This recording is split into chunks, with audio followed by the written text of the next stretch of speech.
आया ना मजा। मालदीव का रक्षा मंत्रालय।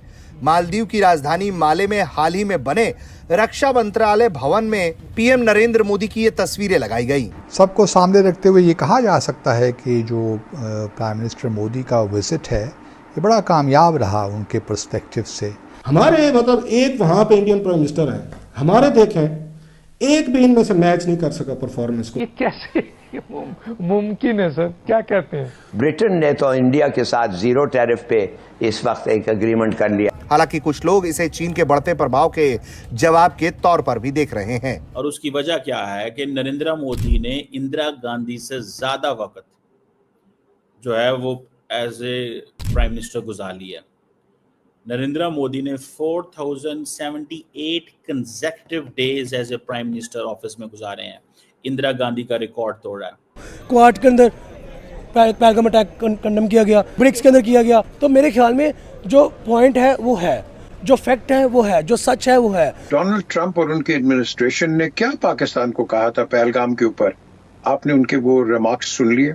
पाकिस्तान के अंदर उन्होंने जो रेजिस्टेंस मूवमेंट है उसको नाम दे दिया और कहा कि टीआरएफ एक टेररिस्ट ऑर्गेनाइजेशन है। इनको अपनी बोई हुई हर फसल काटनी पड़ेगी। और वहाँ पर बड़े खुश तरीके से कह लें कि उनका खुशामदीद किया गया है एंड स्पेशली अगर देखा जाए तो गेस्ट ऑफ ऑनर से भी नवाजा गया है। नमस्ते दोस्तों, जय हिंद। हिंदुस्तान स्पेशल में आपका स्वागत है। दोस्तों, प्राइम मिनिस्टर नरेंद्र मोदी मालदीव के 2 दिवसीय दौरे पर थे। शुक्रवार को वो राजधानी माले पहुंचे। हवाई अड्डे पर मालदीव के राष्ट्रपति मोहम्मद मुइज़्ज़ू ने प्राइम मिनिस्टर मोदी का भव्य स्वागत किया। इसके बाद उन्होंने भारतीय समुदाय के लोगों से मुलाकात भी की। इस कड़ी में सोशल मीडिया पर एक तस्वीर काफी वायरल हो रही है, जिसमें देखा जा सकता है कि मालदीव के रक्षा मंत्रालय भवन पर प्राइम मिनिस्टर नरेंद्र मोदी का एक बड़ा सा फोटो लगाया गया है। ये तस्वीर भारत की बढ़ती क्षेत्रीय ताकत और मालदीव के साथ रक्षा सहयोग को दर्शाती है। शुक्रवार शाम प्राइम मिनिस्टर नरेंद्र मोदी और मालदीव के राष्ट्रपति मोहम्मद मुइज़्ज़ू ने माले में प्रतिनिधि मंडल स्तर की वार्ता की।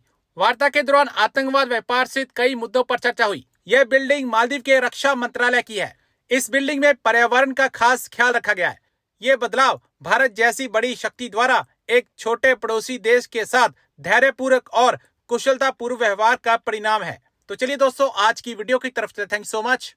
डिस्कशन करें तो after a so much longer time Maldives के अंदर इनकी एंट्री हुई है। और ये भी कब हुई है? जब 60th इंडिपेंडेंस डे सेलिब्रेट किया जाएगा मालदीव्स के अंदर। और वहाँ पर बड़े खुश तरीके से कह लें कि उनका खुशामदीद किया गया है एंड स्पेशली अगर देखा जाए तो गेस्ट ऑफ ऑनर से भी नवाजा गया है। ये 2 दिन के दौरे पर हमें नजर आएंगे मालदीव्स माले, उनका जो कैपिटल है उसके अंदर। और स्पेशली अगर हम लोग बात करें तो भाई यहाँ पर नरेंद्र मोदी ने बोला है कि दोस्ती पहले, यानी कि जो फ्रेंडशिप है उसको बहुत ज़्यादा प्रायोरिटाइज करते हुए दिखाई दे रहे हैं। एंड सेकेंडली अगर हम लोग देखें तो 4850 करोड़ का एक क्रेडिट लाइन कह लें कि जो मालदीव्स है उसके लिए सेट कर दिया गया है। तो इट मीन्स कि दुश्मनी तो कभी निभाई नहीं है भारत ने किसी के साथ, हमेशा दोस्ती का प्रचार करते हुए दिखाई दिए हैं। और स्पेशली अगर हम लोग बात करें नरेंद्र मोदी की तो भाई जाते ही इतनी बड़ी इन्वेस्टमेंट मालदीव्स के अंदर। और ये टूर काफ़ी ज़्यादा कह लें कि एक किस्म के इंपॉर्टेंस शो कर रहे हैं इंडिया की ऑल ओवर द वर्ल्ड। हमारे साथ पाकिस्तानी अवाम मौजूद है, इनसे पूछेंगे कि इनकी क्या राय है इस चीज़ के ऊपर। अस्सलाम वालेकुम। वालेकुम सलाम।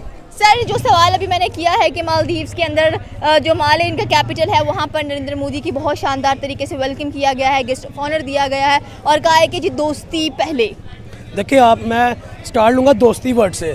आप देखें कि आपने खुद ही बताया कि नरेंद्र मोदी का एक स्टांस है कि दोस्ती पहले। तो ऑब्वियसली बात है, मेरे ख्याल में कोई भी आपका ग्लिच हो किसी की कंट्री के साथ, कोई भी आपके पर्सनल एक कह लें कि एक पेज भी आप फॉलो ना कर रहे हो किसी भी टेबल टॉक के अंदर, तो मेरे ख्याल में आपको सब कुछ साइड पे रख के आपको पहले दोस्ती को प्रायोरिटी देनी चाहिए। क्योंकि मेरे ख्याल में दोस्ती एक ऐसा आपका ताल्लुक होता है जिसमें आपके नफ़ा नुकसान को नहीं देखा जाता।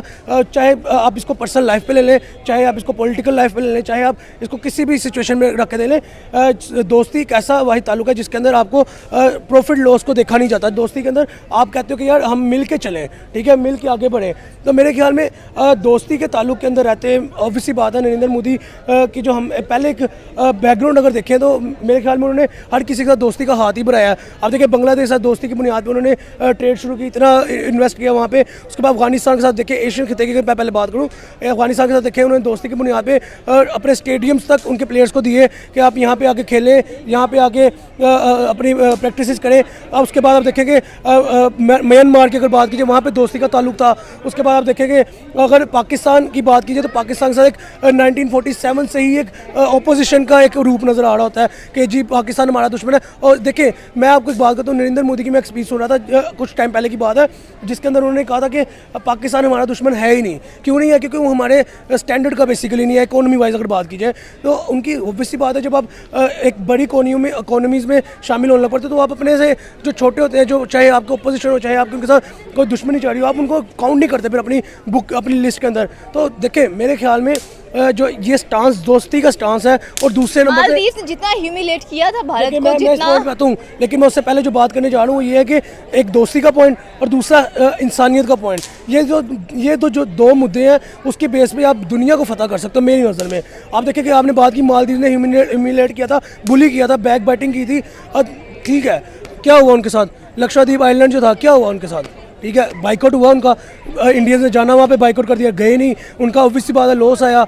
तो मेरे ख्याल में जब आप एक मालदीव्स के अंदर एक टूरिस्ट की वजह से वो मशहूर है। मालदीव्स टोटली एक आइलैंड है और टूरिस्ट स्पॉट हम लोगों को नजर आते हैं। सबसे ज़्यादा हाथ भी इंडिया का नजर आता है इनकी इकोनॉमी को बूस्ट करने के लिए। जैसे कि आपने बात की कि पिछले साल काफ़ी ज़्यादा एक किस्म का हमें झड़प नजर आई थी बिटवीन इंडिया एंड मालदीव्स, और हर चीज़ की बाइकआउट होते हुए दिखाई दिया। लेकिन इस साल दोस्ती का चांद कहाँ से चढ़ा है? देखिए मैं यही बात कर लगा था, जब आप दुश्मनियाँ वहाँ पे करो जहाँ पे आप एक दूसरे बगैर रह सकते हो। आपको पता है कि यार जैसे फॉर एग्जाम्पल पाकिस्तान इंडिया की दुश्मनी चलती है, अगर पाकिस्तान कहे कि जी इंडिया के जो ऑडियंस है हमारा बाइकआउट कर भी देगी तो हमें उसका इफेक्ट क्या आएगा? कुछ भी नहीं, क्योंकि पहले भी इंडियंस पाकिस्तान में बहुत कम आते हैं, ना होने के 1% कहले आते हैं 100 में से।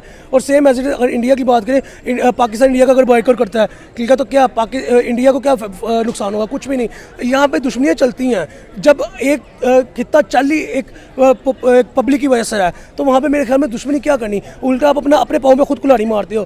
तो देखें ऑब्वियस सी बात है, अगर मालदीव ने इंडिया का बाइकआउट किया, इंडियंस ने भी बाइकआउट किया, ठीक है, उसका साइड इफेक्ट क्या है? इंडिया को तो नहीं नुकसान नजर आया, इंडिया की इकोनॉमी तो नहीं गिरी। जो इंडिया को बाइकआउट करते हैं नुकसान उसका होता है। ऑब्वियस सी बात है, क्योंकि देखें सिंपल सी बात है, इंडिया के पास पॉपुलेशन है, ठीक है, उसके बाद उनके पास इन्वेस्टर्स हैं, उनके पास मार्केट है, उनकी मार्केट वैल्यू है, ठीक है, अवाम वहाँ पे आके इन्वेस्ट करना चाहती है। टेस्ला वहाँ पे अपना एक इंडस्ट्री शोरूम खोल चुकी है, ठीक है, आईफोन वहाँ पे इंडस्ट्री बना चुका है, ठीक है, आप जितने मर्जी बड़े ब्रांड का नाम लें वहाँ पे मौजूद हैं। तो मेरे ख्याल में लोग वहाँ पे रुजू करते हैं एज ए इन्वेस्टर, ताकि उनको प्रॉफिट हो, उनकी पब्लिक की वजह से उनको प्रॉफिट हो।